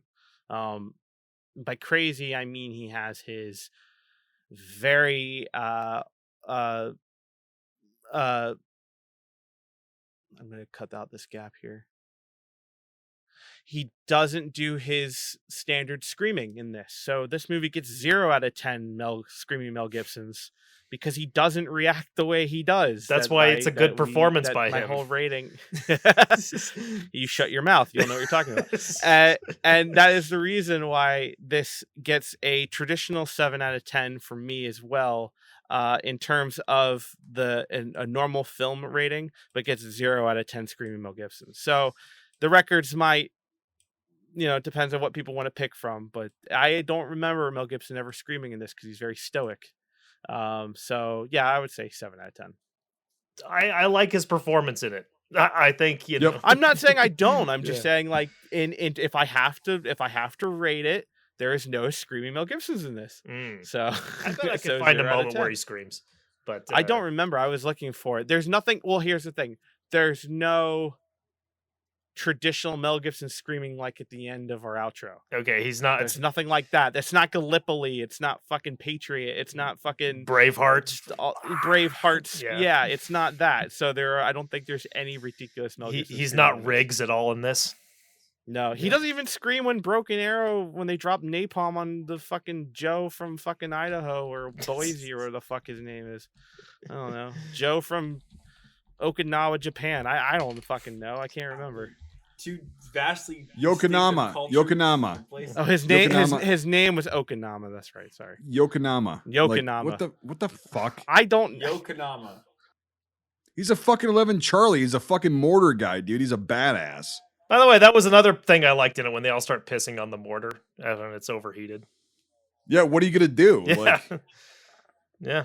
you can't use water. You can't drink piss. I mean, you can, but like, that's the thing I have heard of guys doing, but I've never seen it in a war movie before. So I met a vet who did something similar. Their gun crew to a 1917 water cooled in Italy because they needed to cool it, and they all fucking pissed in it. So, gonna smell terrible, but it doesn't fucking matter at that point. I was gonna say that 2 barrels out that would be day, so that would be great. That would be great. It was a water cool. Yeah. You better be careful about fucking peeing that because if you put your head to fucking boiling ass slot, like you're I said, fucking have a ring. They burned out 2 barrels that day. They really didn't give a fuck. Like that was the most intense day of combat they ever saw. So fucking. Well, we're putting that in a movie. Yeah, it's pretty fucking cool. You got to shoot a lot to burn out a water cooled barrel. Well, I got my dick stuck in a water Or you have to cooler. run out In that of water. Yeah. Oh, brag about it, Jim. Jesus. Big cock spring brings the term cock ring to a whole new level. But anyway. And in comes John Hamm. Fucking. Bamboo. Oh. So putting all these numbers into the John Hamm cock generator, we happen to get. You need like a drill press to get a hole in that thing for his dick big enough inside it. I heard you guys needed a hog. I may have a solution. He lays it out and just cools the fucking whole thing down with his fucking massive schlong. You can guess what he did next. He fixed his cable. Big Lebowski. Log jam. But you know nothing, Beaver Lebowski. We know. So yeah, this gets a 7 nice out of 10. marmot. This gets 7 John Hamm cocks out of 10. Seven. Well, that's Michael's new approximation of weights. How many inches? You got males, you got cocks. This movie, How many cock inches? Well, this one had more girth than length. If we're really gonna get technical. It's a fucking cheese wheel. Get over it. Says the guy from Wisconsin. It's okay. Yes, says the guy from Wisconsin. This movie is a shower, not a grower. Yes. Yeah. That's very true. Yeah. You're like, look at all the Hueys. Oh, look at all the Hueys. What you see is what you get, man. I mean, it's actually that's Midway. Very impressive, but underperforming. Yeah. Midway is definitely a giant show. Hyena Road's just very disappointing. On that note, yeah. Okay, yeah. We'll fucking. We'll probably get banned if I say that. But anyway, yeah. So thanks again for joining us. We're glad that we can have a Redux. Paul Gross. Oh God, he's here. Yeah, guys. Thanks for joining us, and see you in a few days. I don't know. What the fuck was the overall score? I said it, 7 out of 10. I tried to say it multiple times.